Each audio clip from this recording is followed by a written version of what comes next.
So I heard rumor that it might be possible to take hand felting needles, which are much cheaper and more readily available, I find, and convert them into a machine needle. Now, the barb part is the same, and you just have to chop them off.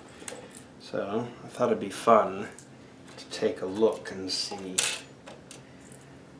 how accurate this might be. So here we have one of the machine needles and placing it next to the hand needle. So the first thing I can see is, and I really don't think this will make much of a difference, the shank on the hand felting needle. Let's see if that makes it easier to see. Try that. The shank on the hand needle is perhaps a millimeter longer. The actual barbed part is about a millimeter longer than the machine ones. I doubt that, maybe it's 2, but it's not going to make much difference because the shank that goes into the clamp itself is quite long, so it doesn't matter where you cut on there. So that's of interest to me. But since I already trimmed my needles because it makes them less prone to breakage, I thought it might be quite useful to take one out and cut it to length and see. So in fact I'll grab a pair of scissors or tweezers because it makes it a lot easier to do this. And let's see what happens. So we'll grab an easy one. Take this one out. Screw, and there we are. So there's my one that I know fits my machine. You can see the machine needle, which I have cut, so that's already cut to be the right length, is that long, and then you can see the shank is that long. So if I line them up, kind of like there, I should be able to cut the shank off of this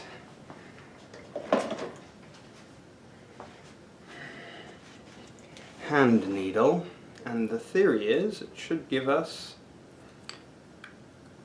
a usable needle. Oop, better not shove that down too far. Okay. About there. That's fine, I'll clean that up in a sec. So now we have 2 needles which are similar in length. Cut it slightly too short, but you'd never really know the difference. So this is the hand one. The shank is quite short now, but that should make very little difference. So let's see what happens. And we shove it into there and tighten up the Allen. Do this the other way around.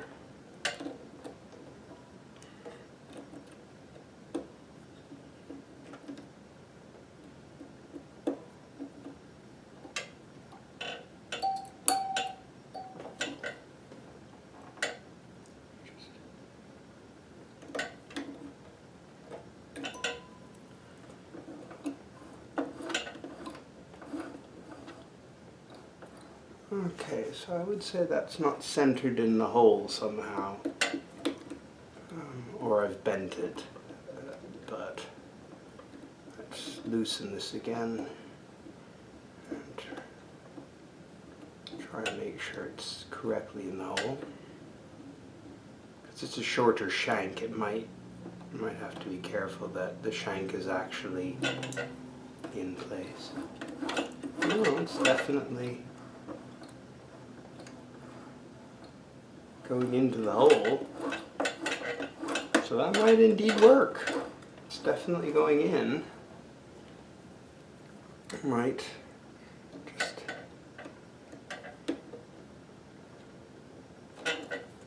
okay, that's a little worse. So definitely you have to watch where you put the shank, but as a cheapo option, I think that's pretty amazing if that works, and it seems to be doing what it's supposed to. So the fact you've got a shorter shank means you have to be a little careful with making sure it's centered in the hole, which doesn't surprise me. Oops, what am I leaning on here? Okay.